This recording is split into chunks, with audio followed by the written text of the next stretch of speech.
Eu queria fazer uma leitura na Bíblia Pastoral, Bíblia Sagrada, edição pastoral. Mas como eu sou muito ruim de leitura, eu vou colocar um aplicativo que faz a leitura para mim. Então vamos lá. Podem acompanhar a leitura na tela. Graça e paz a todos. Eu vou fazer leitura de Romanos, do capítulo 9 até o capítulo 11. Vou fazer a leitura do verso 1 até 5. E depois vou explicar. Vamos para a leitura do verso 1 até o 5 do capítulo 9. Digo a verdade em Cristo, não minto, e disso me dá testemunho a minha consciência pelo Espírito Santo. Tenho uma grande dor e um contínuo sofrimento no coração. Sim, eu gostaria de ser amaldiçoado e separado de Cristo em favor dos meus irmãos de raça e sangue. Eles são israelitas e possuem a adoção filial, a glória, as alianças, a legislação, o culto e as promessas. Deles são os patriarcas e deles nasceu Cristo segundo a condição humana, que está acima de tudo. Deus seja bendito para sempre. Amém.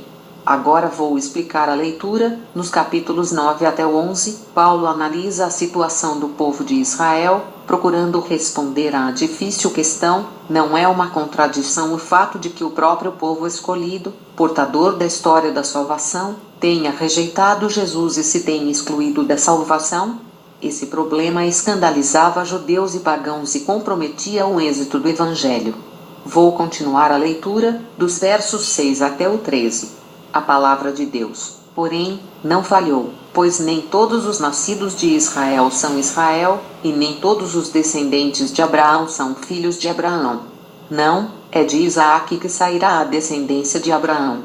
Isto é, não é a geração natural que torna filhos de Deus, mas os filhos da promessa é que são considerados descendentes. De fato, as palavras da promessa são estas: por essa época voltarei, e Sara terá um filho. E isso não é tudo.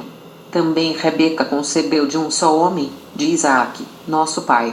Quando os filhos dela ainda não haviam nascido e nada tinham feito de bem ou de mal, isso para que ficasse confirmada a liberdade da escolha de Deus, dependendo não das obras, mas daquele que chama. Então foi dito a Rebeca: o mais velho será servo do mais novo. Como diz a Escritura: amei a Jacó mais do que a Esaú. Agora vou explicar a leitura. Os privilégios ou promessas de Deus a Israel não falharam. O verdadeiro Israel, herdeiro das promessas, não são os filhos carnais de Abraão, mas aqueles que têm fé, como ele teve. Além disso, Deus escolhe quem ele quer para colocar a seu serviço, a fim de assegurar a realização do seu projeto na história. Vou continuar a leitura dos versos 14 até o 29. Que diremos então? Que Deus é injusto? De jeito nenhum. Ele mesmo disse a Moisés: farei misericórdia a quem eu fizer misericórdia, e terei piedade de quem eu tiver piedade. Portanto, a escolha não depende da vontade ou do esforço do homem, mas da misericórdia de Deus. Por isso a Escritura diz ao Faraó: eu fiz você nascer precisamente para mostrar em você o meu poder e para que o meu nome seja celebrado em toda a terra. Portanto, Deus usa de misericórdia com quem Ele quer, e endurece a quem Ele quer. Você me dirá então, por que Deus ainda se queixa? Quem pode resistir à vontade dele? Mas, quem é você, homem, para discutir com Deus? Por acaso, o vaso de barro diz ao oleiro: por que você me fez assim? Por acaso o oleiro não é dono da argila, para fazer com a mesma massa dois vasos, uma para uso nobre e outro para uso comum? Ora, Deus quis manifestar a sua ira e mostrar o seu poder, suportando com muita paciência os vasos da ira, já prontos para a perdição. Deus assim fez para mostrar a riqueza da sua glória para com os vasos de misericórdia, que ele havia preparado para a glória, isto é, para conosco, a quem Deus chamou, não só dentre os judeus, mas também dentre os pagãos. Como ele diz em Oséias: chamarei meu povo aquele que não é meu povo, e amada aquela que não é amada. E acontecerá que, no mesmo lugar onde foi dito a eles: vocês não são meu povo, aí mesmo serão chamados filhos do Deus vivo.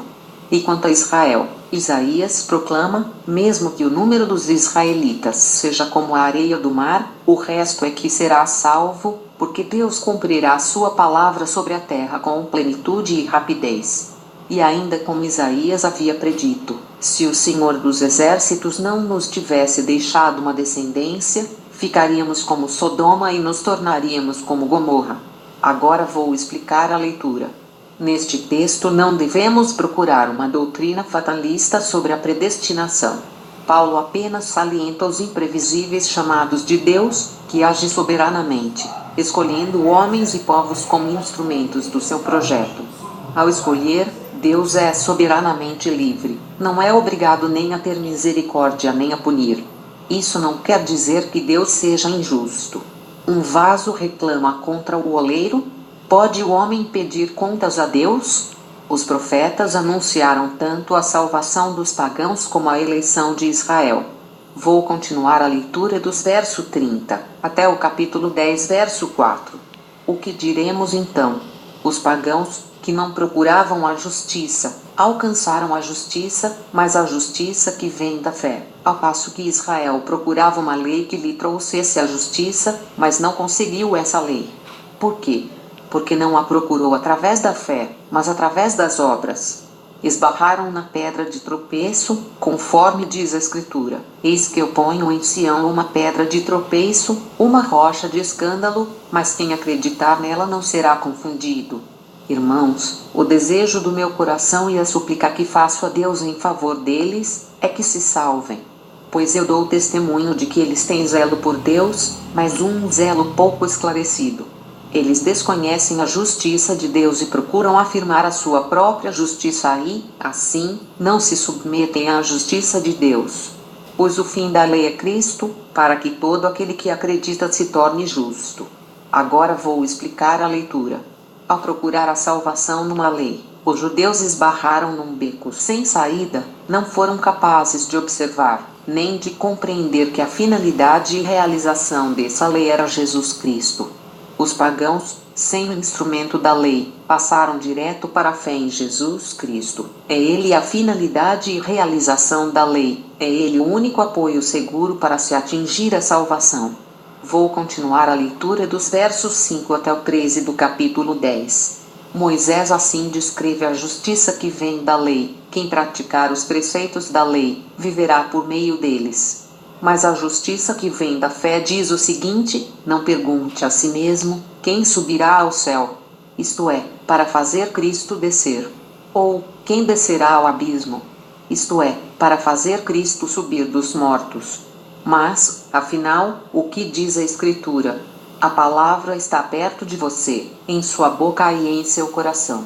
Isto é, a palavra da fé que nós pregamos. Pois se você confessa com a sua boca que Jesus é o Senhor, e acredita com seu coração que Deus o ressuscitou dos mortos, você será salvo. É acreditando de coração que se obtém a justiça, e é confessando com a boca que se chega à salvação. De fato, a Escritura diz: todo aquele que acredita nele, não será confundido. Não há distinção entre judeu e grego, pois ele é o Senhor de todos, rico para com todos aqueles que o invocam. Porque todo aquele que invoca o nome do Senhor, será salvo. Agora vou explicar a leitura. Não é preciso fazer grandes esforços, subir ao céu ou descer aos abismos, para conhecer a vontade de Deus, porque Deus veio ao nosso encontro em Jesus Cristo. O Evangelho da salvação é acessível a todos sem distinção, e está pronto para ser acolhido, a fim de libertar o homem e conduzi-lo para uma vida nova.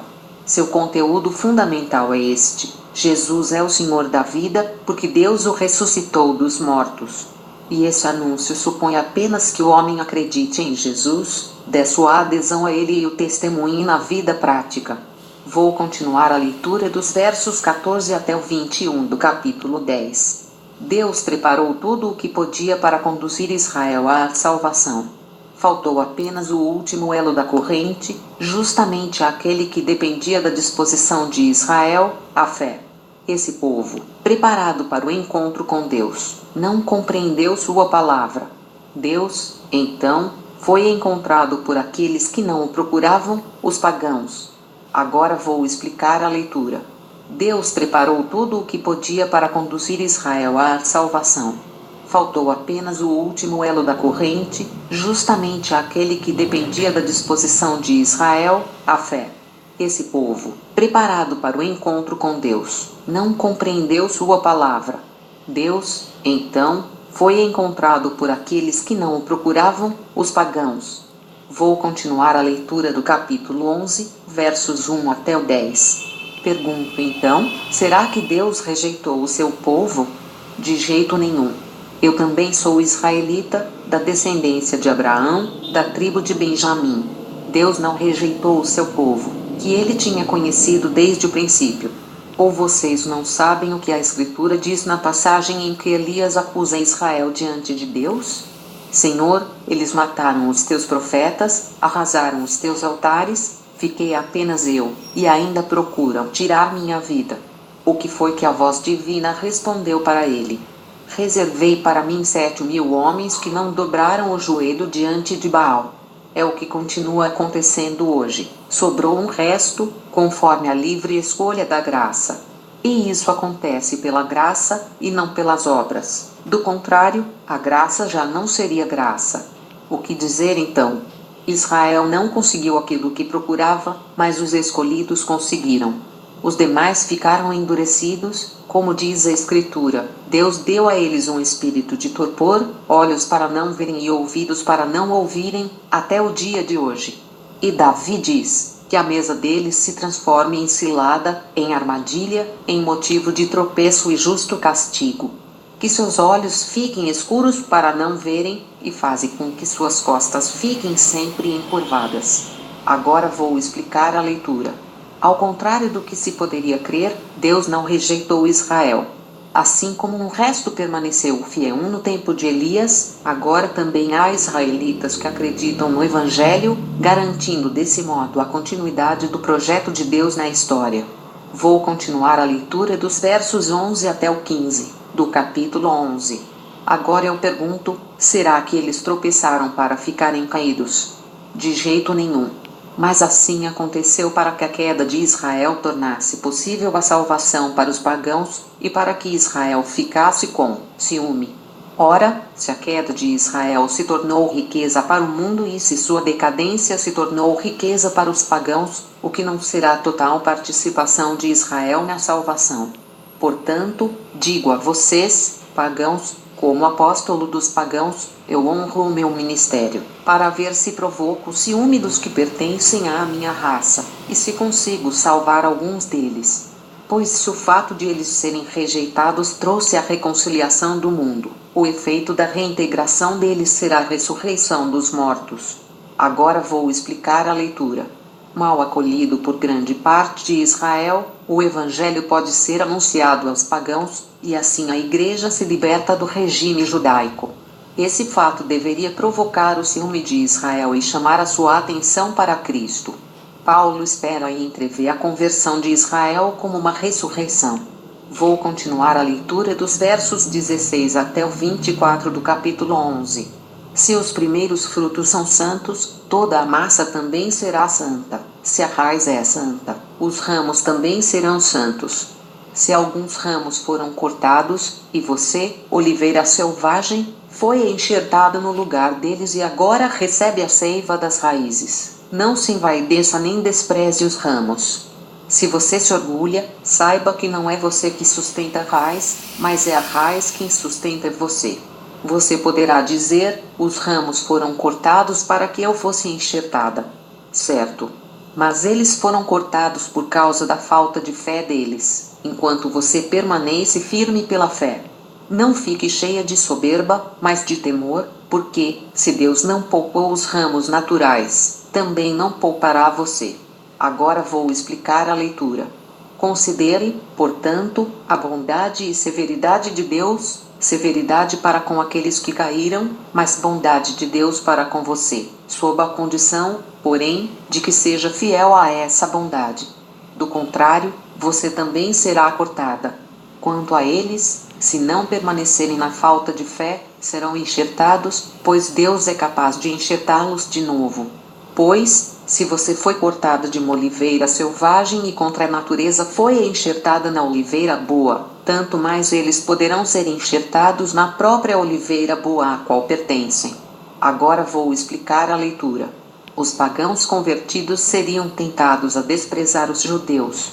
Paulo, então, lembra que o cristianismo nasceu do povo judaico e que os pagãos convertidos são como enxerto no povo de Deus?